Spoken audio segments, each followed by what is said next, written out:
We have some breaking news from President Trump. He just announced on his knockoff X that he is appointing right-wing commentator Dan Bongino to serve as the deputy FBI director. Yep, you heard that correctly. In his announcement, Trump called this great news for law enforcement and American justice. Bongino is a former Secret Service agent and former NYPD officer. I think it really goes to show that there could be a standoff brewing between Musk and some of these Trump appointees at some very critical agencies across Washington. And it really does sort of test the bounds of Musk's power across the federal government. It certainly is injecting a new degree of uncertainty into the federal workforce, not just among the rank and file, which had already been rattled by the first month of the Trump administration, but also among the senior leaders who are trying to ascertain whether this email is actually legitimate. And so just today, we've seen, for example, at the Pentagon, a senior official saying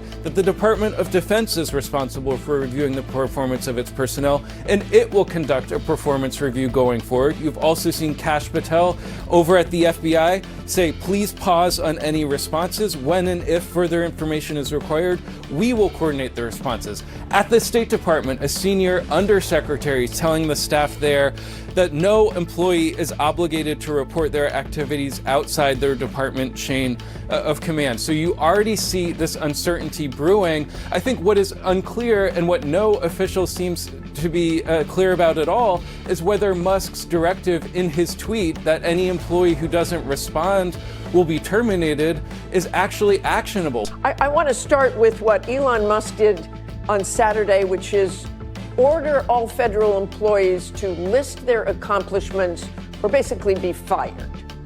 Can he do that? No, he can't.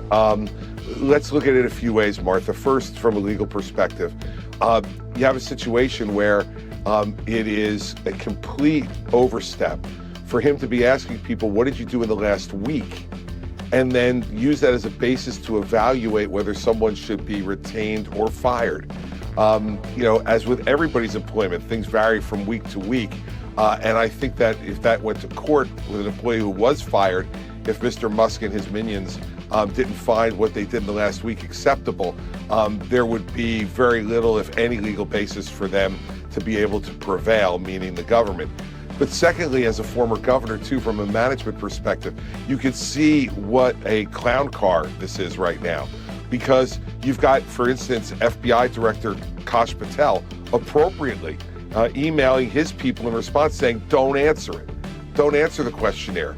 Any review process will be done internally by the FBI. Same thing from the National Security Agency.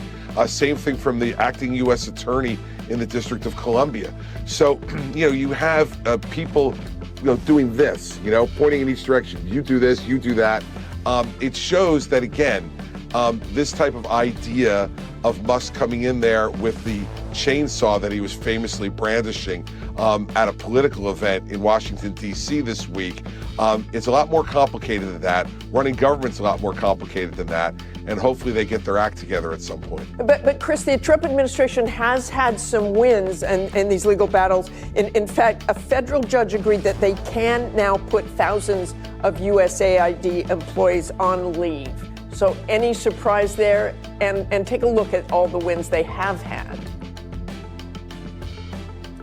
No, Martha, look, I think that if you follow an organized process, the executive will have a lot of authority to be able to lay people off, reorder priorities within the government as a whole, and within particular departments as well. USAID as an agency, but working very closely with the State Department. So it's not that they can't do it. It's just you can't do it in this haphazard way where you have one guy, Elon Musk, and his Doge area, which isn't really even a department of the government, sending emails out, and then you have the people the president has appointed, and in some instances, like in Kash Patel's instance, are Senate confirmed people saying, no, disregard that. That's where the person at the top has to give appropriate direction. and that has not come from the President of the United States at this point. He's giving different opinions to different folks, giving different direction. It leads to this type of thing, and that's where they're going to get in trouble in court if people sue, because there's no process for these folks to be dealt with fairly and appropriately, like any employee in the public sector or the private sector needs to be dealt with. I would tell you that the majority of the American people want to make sure that their taxpayers are being used correctly. I don't want anybody to lose their job. That's the last thing we want. But at the same time, anytime you're trying to secure this country, which a national security risk we have right now is our national debt, we have to make changes, and we have to make it quickly.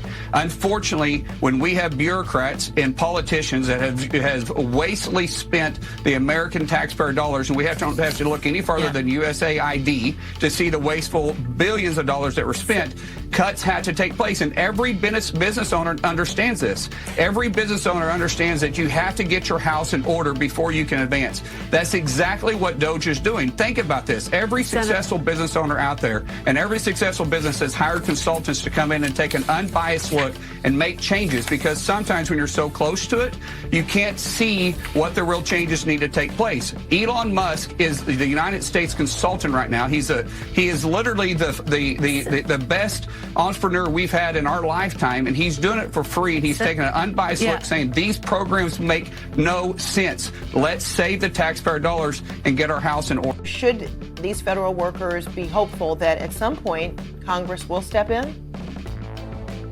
Well, you reported earlier on the town hall meetings a number of my Republican colleagues are having around the country, and it's got to be shocking to them that there's almost a uniform reaction of revulsion by voters at what is happening and where the authority really is, and the need for the legislative branch to reassert itself.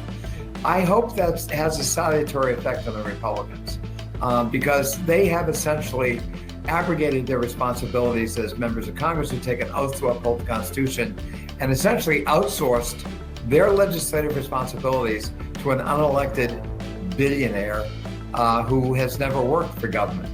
Federal funds account for about 40% of your state's budget. President Trump is threatening to withhold federal funds to governors in order to force compliance with his agenda. Are you Democratic governors going to start to work together on this? Is there legal pushback? What he is doing is, they've described it as flooding the zone. They're attacking California when it comes to FEMA dollars. They're filing lawsuits in Illinois. They're going after Maine on this, and they're coming after programs that have been duly put in place in the state of New York. What they're trying to do is create this theater of all kinds of activity that is trying to be a distraction to us. And when someone floods the zone in a football game, what you need to have is the defenders be very disciplined, smart, but also stand their ground.